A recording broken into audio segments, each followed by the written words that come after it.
Vous avez dû certainement les croiser dans la galerie commerciale de Carrefour ou sur le marché de la Condamine.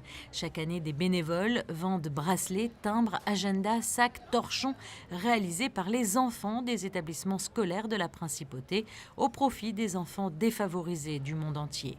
Des chiffres qui donnent le vertige tant ils font peur.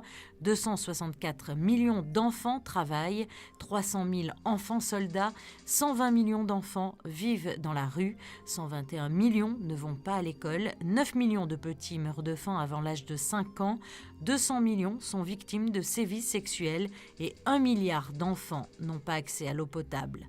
Un constat alarmant et qui doit éveiller les consciences. Il y aurait tellement à dire que ce serait assez terrible.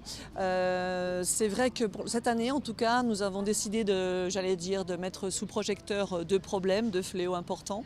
Le premier, c'est donc les enfants emprisonnés. Beaucoup d'enfants dans le monde sont emprisonnés. 1 million d'enfants selon l'UNICEF, ce qui est quand même énorme. Après le spectacle de danse issu de la compagnie Eugénie Andrin, donné le soir du 20 novembre au Théâtre Princesse Grace et qui abordait l'espoir et la liberté, une conférence-débat animée par le réalisateur Pascal Plisson sera également donnée au lycée technique et hôtelier de Monaco à 19h30 ce jeudi.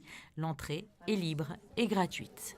On met un autre coup de projecteur également sur le chemin de l'école à travers une conférence débat avec le réalisateur Pascal Plisson qui a donc réalisé ce film magnifique qui s'appelle Sur le chemin de l'école. Et c'est vraiment en effet quelles sont les conditions de ces enfants d'ailleurs, du bout du monde, pour se rendre à l'école. Et c'est absolument effrayant. Ils mettent 2-3 heures avec des chemins escarpés, dangereux. Ils traversent au péril de leur vie les rivières, les montagnes, les déserts, les bidonvilles. Donc voilà, ça sera jeudi soir, une conférence débat au lycée technique à Monaco. On va donc évoquer ces deux problèmes. Une conférence qui évoquera donc les inégalités d'accès à l'éducation des enfants dans le monde.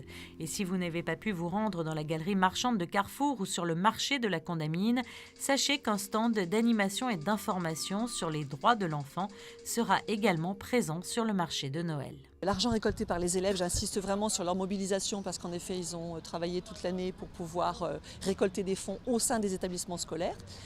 Sera remis donc 10 000 € sera remis à l'AMAD, présidée par son Altesse Royale la Princesse Caroline de Hanovre. Et puis aussi aux associations humanitaires, une partie sera remise à certaines associations humanitaires monégasques qui œuvrent à la défense des droits de l'enfant. Et puis bien entendu aussi, une partie de cette somme ira aux élèves en difficulté sur Monaco ou dans les communes limitrophes. Autant de manifestations pour nous rappeler qu'ensemble, nous pouvons contribuer à faire en sorte que les droits des enfants soient mieux respectés partout à travers le monde.